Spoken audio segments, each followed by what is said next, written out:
Today is July 31st, 2025, and you're listening to Space News First Up. Discover your next mission in the space industry with the Space News Job Exchange.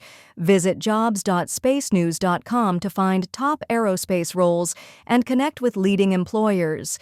And for employers, use discount code JOBEX for 15% off your next purchase. Here are today's top headlines in space. The acting administrator of NASA will meet with the head of Roscosmos for the first face-to-face meeting between agency leaders in nearly 7 years. A small air leak persists in a Russian module on the International Space Station despite recent repair efforts. Kongsberg Satellite Services and Amazon Web Services are expanding their alliance to accelerate the flow of satellite data to customers.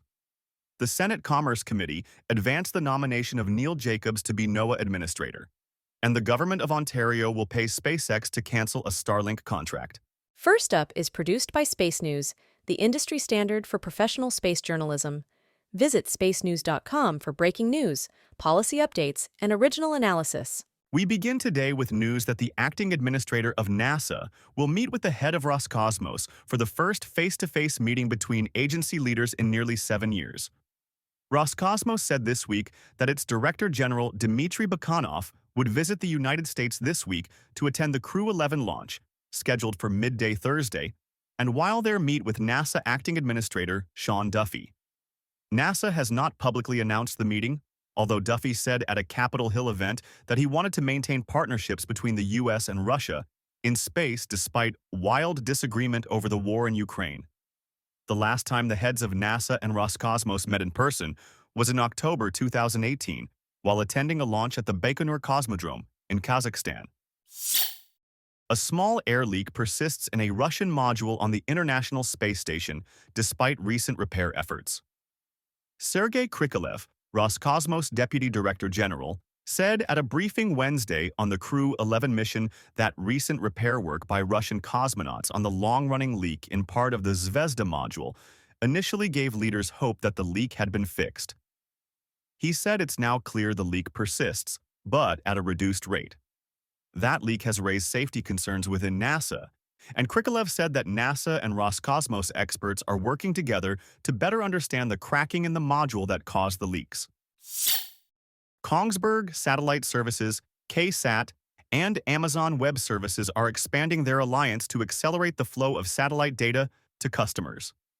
KSAT announced Wednesday it will integrate AWS ground station capabilities into its network, which will include more than 200 antennas at 40 locations around the world. The companies said the goal of that integration is to shorten the time users will receive data from tasked satellites, with a goal of 10 minutes from receiving the tasking order to having the data available in the cloud. The Senate Commerce Committee advanced the nomination of Neil Jacobs to be NOAA administrator. The committee favorably reported the nomination to the full Senate on a voice vote Wednesday, although several Democratic senators requested to have voted no on the nomination. The vote comes less than a week after NOAA placed on administrative leave Stephen Voles, head of the agency's satellite unit, NESDIS. In a LinkedIn post earlier this week, Voles said he did not know what prompted the move and concluded, "I am resigned to the reality that I will not be able to lead NESDIS again as I have." The Government of Ontario will pay SpaceX to cancel a Starlink contract. The province's premier, Doug Ford, said earlier this year that the government would cancel a contract previously announced with SpaceX, valued at 100 million Canadian dollars, for subsidized rural broadband services after the Trump administration announced tariffs on Canadian imports. Government officials said this week that they finalized the cancellation of the contract and will pay SpaceX a breakup fee, but declined to disclose the amount. Share your company's news with the entire space industry through Stellar Dispatch, the press release service from Space News. Learn more and use discount code SD2106 for 15% off when you submit yours at spacenews.com/stellardispatch. In other news, China launched a new batch of satellites for its Guowang constellation on Wednesday. A Long March 8A rocket lifted off at 3:49 a.m. Eastern from the Hainan Commercial Space Launch Center. The launch carried an undisclosed number of satellites for the Guowang constellation. A Long March 8A launch in June for Guowang carried 9 satellites. Guowang is widely seen as China's answer to Starlink, offering a sovereign, dual-use satellite network to secure both civil and strategic communications infrastructure. China launched a remote sensing satellite for Pakistan late Wednesday. A Kuaizhou 1A launched from the Xichang Satellite Launch Center at 10 p.m. Eastern, putting into orbit the Pakistan Remote Sensing Satellite, PRSS-01. This was the second flight of the modified Kuaizhou 1A, with upgrades to its first and second stages as well as a redesigned payload fairing to improve its payload performance. PRSS-01 was developed by Pakistan's space agency, Suparco, in collaboration with a Chinese organization and joins 2 other Pakistani satellites to provide civil remote sensing data. Reuters reports that a Chinese commercial launch company, Landspace, has filed to go public. The company is planning to go public on the Shanghai Stock Exchange's Star Market, according to a document from a securities regulator released this week. Landspace did not disclose how much it is planning to raise in the IPO.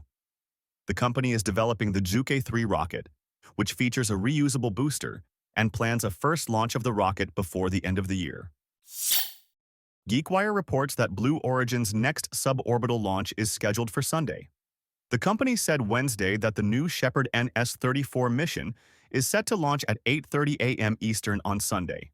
Blue Origin announced last week the 6 people who will fly on NS-34, including Justin Sun, a crypto entrepreneur who won an auction in 2021 for a seat on the first crewed New Shepard mission but backed out, citing a scheduling conflict.